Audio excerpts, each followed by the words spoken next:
Come closer, traveler. Sit by the fire.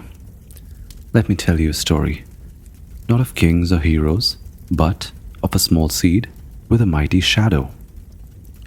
Long ago, in the midst of the boundless seas, with the sky bowed low to kiss the waves, there existed a cluster of islands draped in green, the Banda Islands.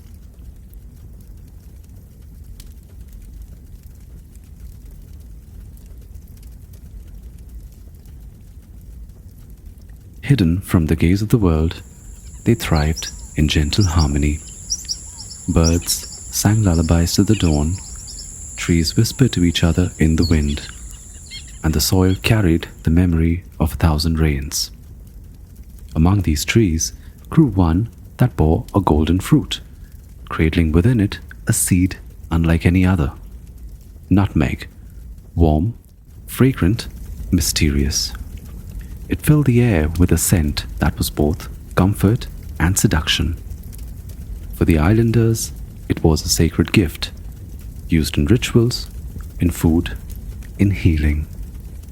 It was never hoarded, never prized. It was part of the rhythm of life. Then, one day, the horizon shifted. Ships appeared, vast, creaking beasts of wood and sail. On board were men with eyes hardened by war and maps etched with greed. They came not to marvel, but to take. The Dutch, driven by the hunger of empire, sought to reclaim every nutmeg tree as their own. And so began the slaughter.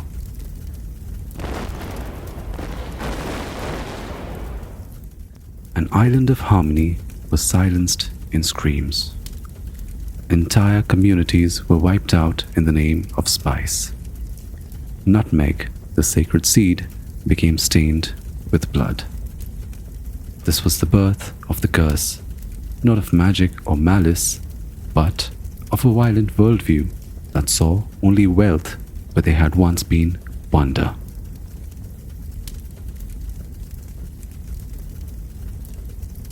The nutmeg, small and seemingly insignificant, holds within it a story that spans continents and centuries.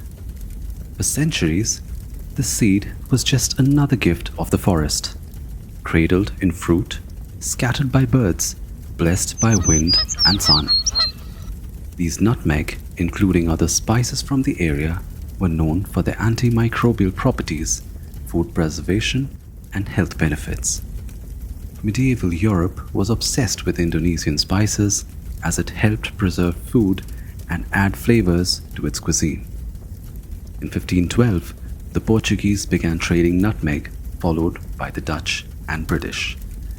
In 1677, the English ceded Run Island of the Banda group of islands to the Dutch in return for Manhattan, which allowed the Dutch to secure their monopoly. You see, the seed, barely larger than a marble, was once worth its weight in gold. Kings craved it, merchants fought for it, and empires gloated over it. It is said that during the 10th century in Venice, a pound of nutmeg was worth more than a pound of gold. And that, during the Black Death, in the middle of the 14th century, nutmeg prices exploded because people believed it might keep away the plague. The Dutch, fierce and calculating, sought to possess it entirely. They looked at the Bandanese not as stewards, but as obstacles. And so, with gunpowder and greed, they brought death to the Bandanese people. Now, years have passed since the Bandanese massacre of the early 17th century. A story of wonder turned to wounding. A story of forgetting and perhaps now remembering. Today, Little Grenada, or Spice Island, spanning only about 134 square miles, is responsible for more than 20% of the world's nutmeg production. The nutmeg is no longer rare or special. It sits quietly in kitchen jars across the world, its violent origin forgotten. Yet, its curse lingers.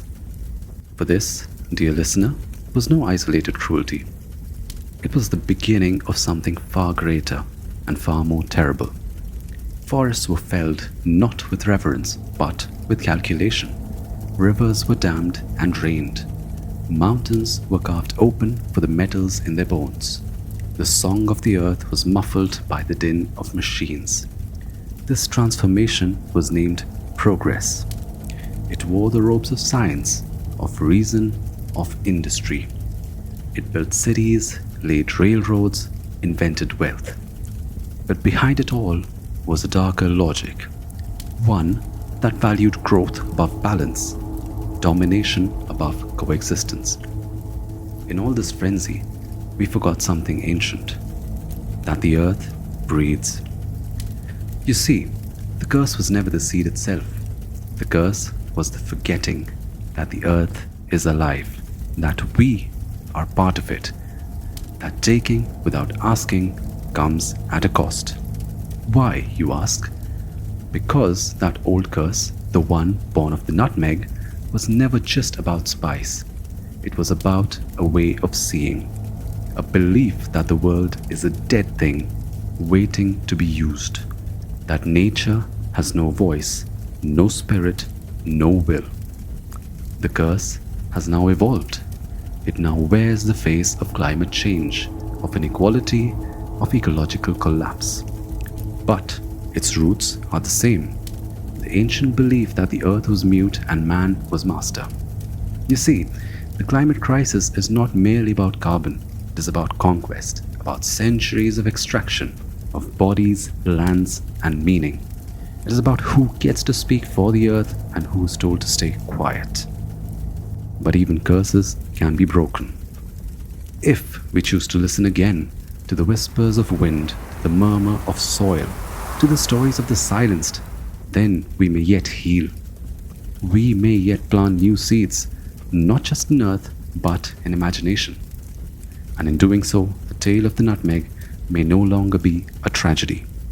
It may become a parable of how we turned back, how we remembered, how we returned. Because perhaps in the end, the greatest act of hope is to remember that the earth is still listening, of believing that the earth is more than material, it is sacred. It is time to look at a mountain and see not rock, but memory. To walk in a forest and feel watched, not by cameras, but by old eyes in bark and birds.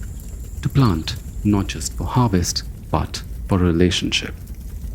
For then, the nutmeg will no longer be cursed. It will be cradled. Its story will be told to children, not as a warning, but as a promise. That we learned, that we changed, that we healed. But make no mistake, listener, we are not there yet. We are in the thick of the storm, in the eye of the reckoning. The road ahead is steep. The winds still carry the cries of the Banda Islands, and the earth still bears scars. But if we remember the seed and what it cost, we may yet write a new chapter. And so, as you rise from this fire and return to your path, carry this tale with care. Let it disturb you. Let it wake you. Let it plant a seed, not of despair, but of vision. Because perhaps the true curse was never the nutmeg. Perhaps the curse was forgetting that the earth is alive. And perhaps, just perhaps, the cure is remembering. This episode was based on The Nutmeg's Curse, Parables for a Planet in Crisis by Amitav Ghosh, along with other sources. If you enjoyed it, please do like and subscribe for more. Till we meet again, bye-bye.